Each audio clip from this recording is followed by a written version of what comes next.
Well, howdy there, y'all. Yamasaki here. Welcome back to the channel. And today is an awesome video, because today I'm restarting the series on the preservation of my 1980 Toyota 4x4 pickup. So stay tuned.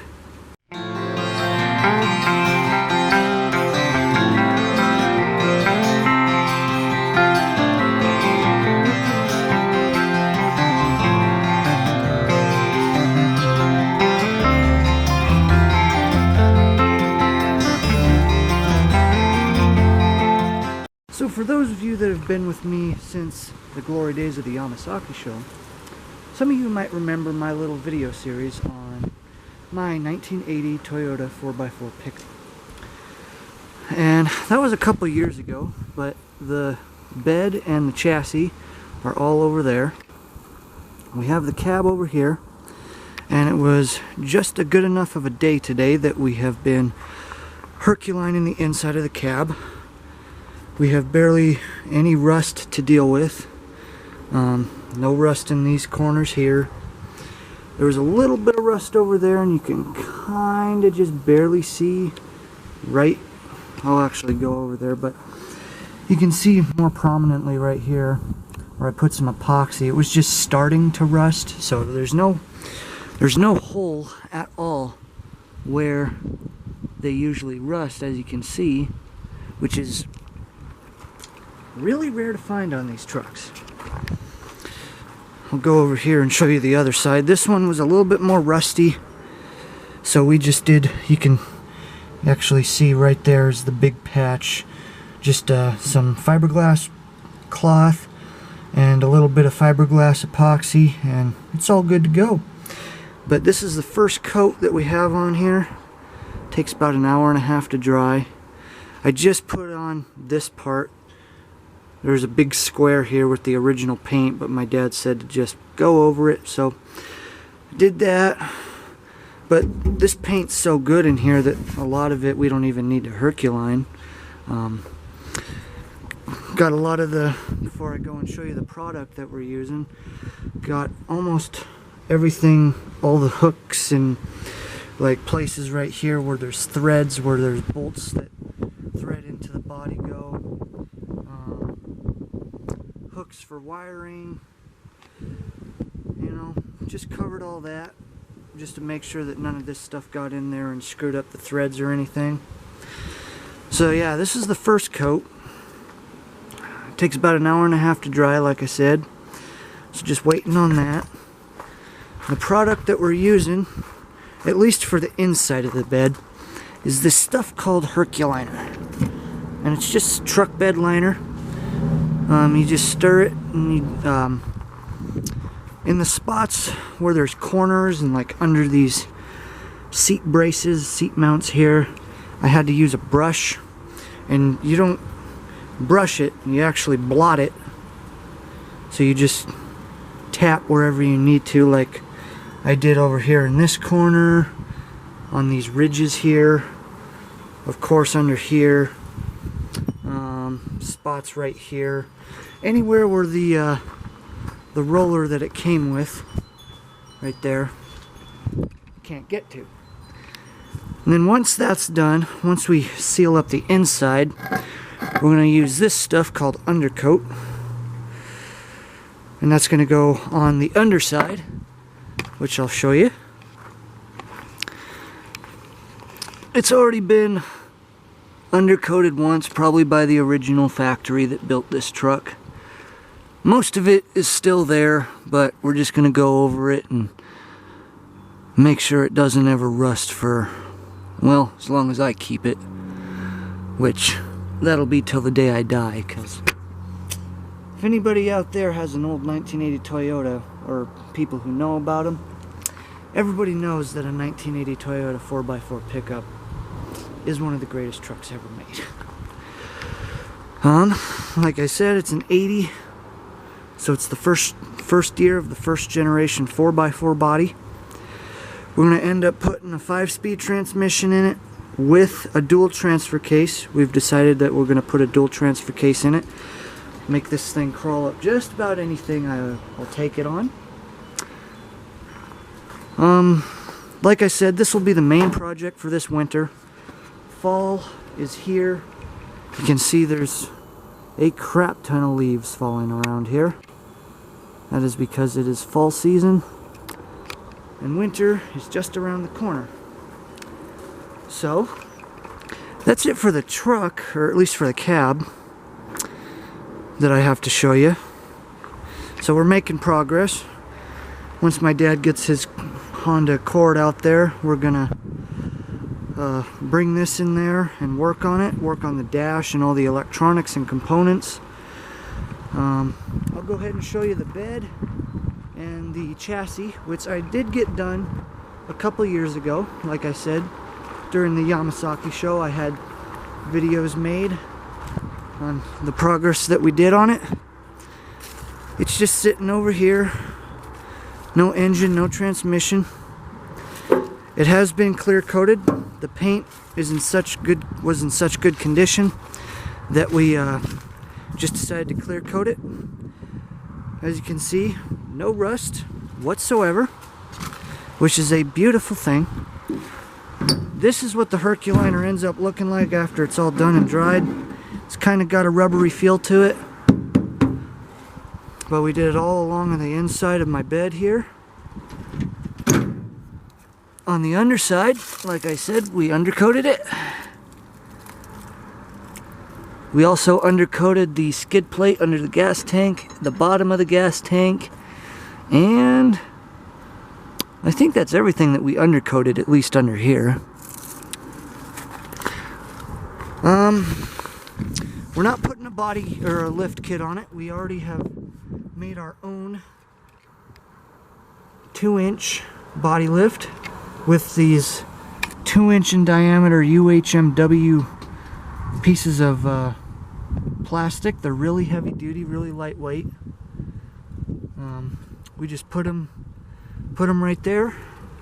Got an extra longer bolt, a little bit longer of a bolt, and stuck her on there. So that's it for the bed too. I'm actually going to go ahead and show you the engine. Like I said, the engine we're going to be putting in it is a 22R, fully rebuilt. Originally we had the plan of doing the old hybrid, and that is where you take the whole block and everything else from a 22R and you take the head off of a 20R and you mix them together, because the 20R head has better flow than the 20R, just because of the way the ports are. But we had this done at the greatest machine shop in the valley that we could. Fully rebuilt, so it's like a brand new engine. Got a cool oil filler cap I remember my dad got me for my birthday. Toyota Motorsports TRD. So that's pretty cool. So yeah, this is going to be part 1 of the preservation on my 1980 Toyota 4x4 pickup. I just wanted to show you guys the progress that we've made today. And I'll be making videos on it throughout the winter on our progress as well. But that's the engine. And I'm going to go ahead and pause the video and walk all the way out to the backyard so I can show you guys the transmission that we're putting in it. I will leave a link down in the description below to a video that I made on these 2 long bed Toyotas that are in the backyard. So if you'd like to check that out, the link will be down in the description below. And I'll be right back with you guys. And it's starting to get windy. You can see all those leaves falling. It's like rain. Gonna have to get the leaves out of there that fall. But hopefully it's drying fast enough that I can just take it off and yeah, keep it all nice and clean while it dries. So yeah, stay tuned guys. So yeah, we're finally getting back and going on my old pickup. Dad reckons it's probably going to be 1 or 2 more years before that truck's done. It actually came that way, the way it is now.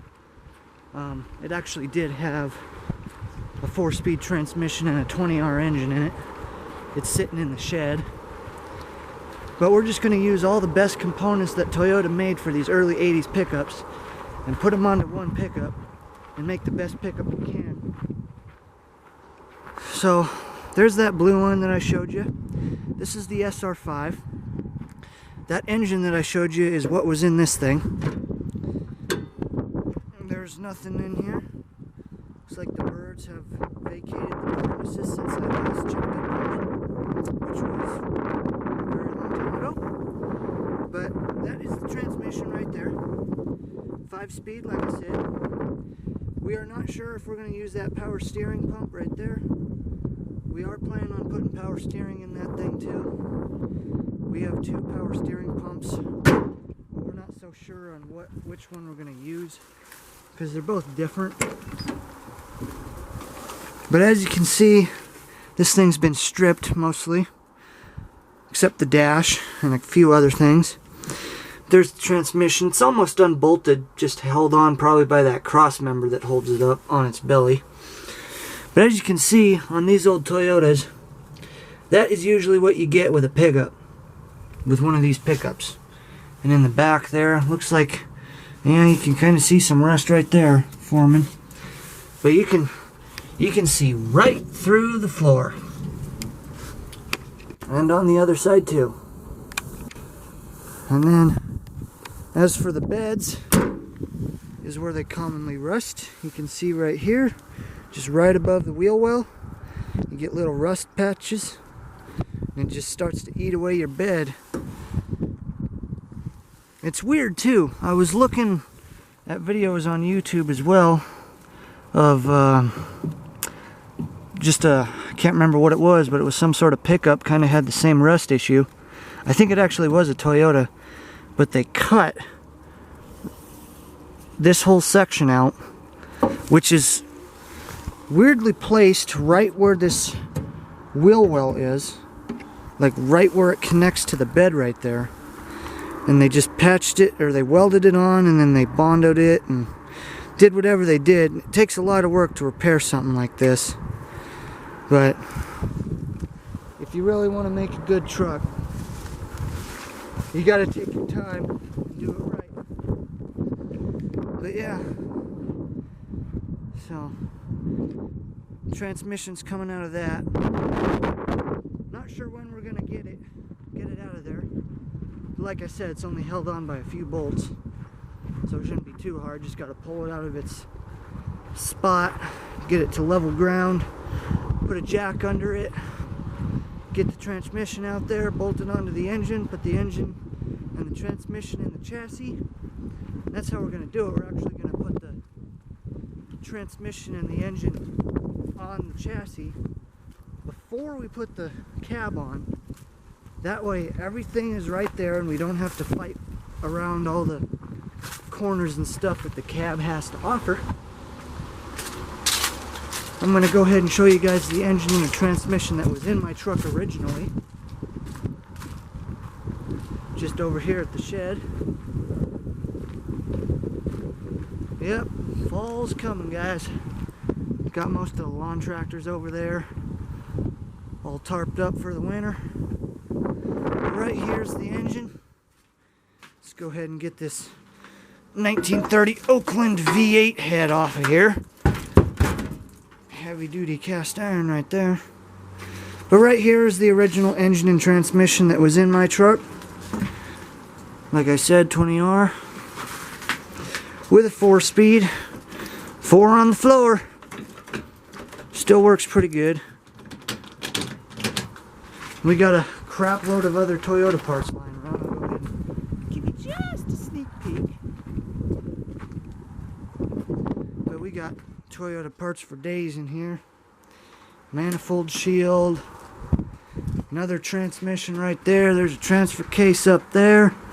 Looks like we got a disc rotor right there. Flywheel. Whatever the hell that is. Radiator. Head cover, or valve cover, valve head, whatever. Whole bunch of parts in here.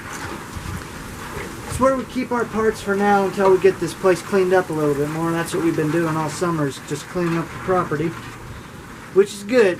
Keeps me busy, keeps me healthy. It doesn't allow my belly to get any bigger.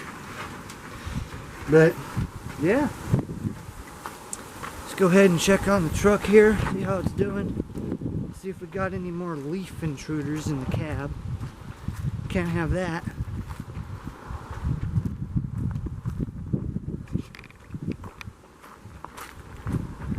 And we got a few leaves. I'll just keep picking them out as they come. So what if I get my hands dirty? They're already a little dirty from the work. Come on, buddy. There we go.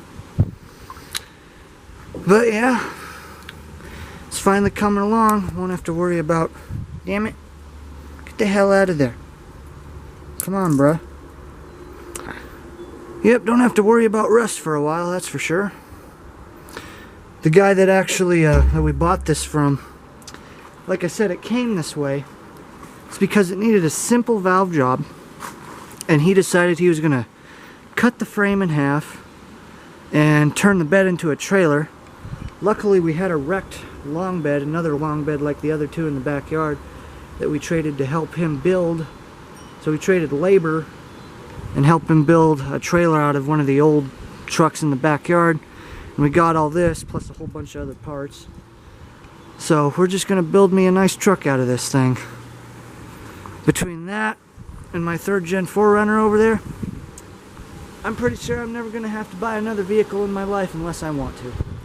Because first of all, it's a 1984 by 4 Toyota, which those things never die. And then you got a 3rd Gen 4Runner, which those things never die either. So I'm pretty lucky, I'd have to say. That's why I'm sharing it with you guys, sharing you the knowledge, sharing you the history, teaching you how to maintain your old equipment. As you can see, there's the nameplate right there, RN37 20R. I'm sure when people come up and ask me about this thing and I open up the hood and they say, wait a minute, that thing's a 20, it's supposed to have a 20R, but it's got a 22R in it.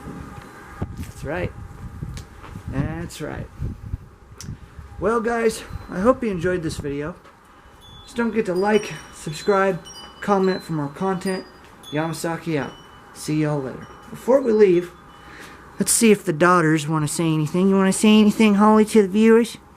You just want a belly rub as always. By the way, guys, this is my beautiful baby girl, Holly. She's a baby. She likes to use love as an excuse to get love. Or, I'm sorry, she uses her babyish. And then we got Cece, the little kitty. They get along very good. I tell you what, I wake up every morning, that kitty is on this girl's bed, and they're cuddling all the time. Couldn't have asked for a better two lovely little beings in my life. Oh, thank you, babies. Oh. Alright. Well, like I said, guys, I'll see y'all soon. Stay tuned for more videos.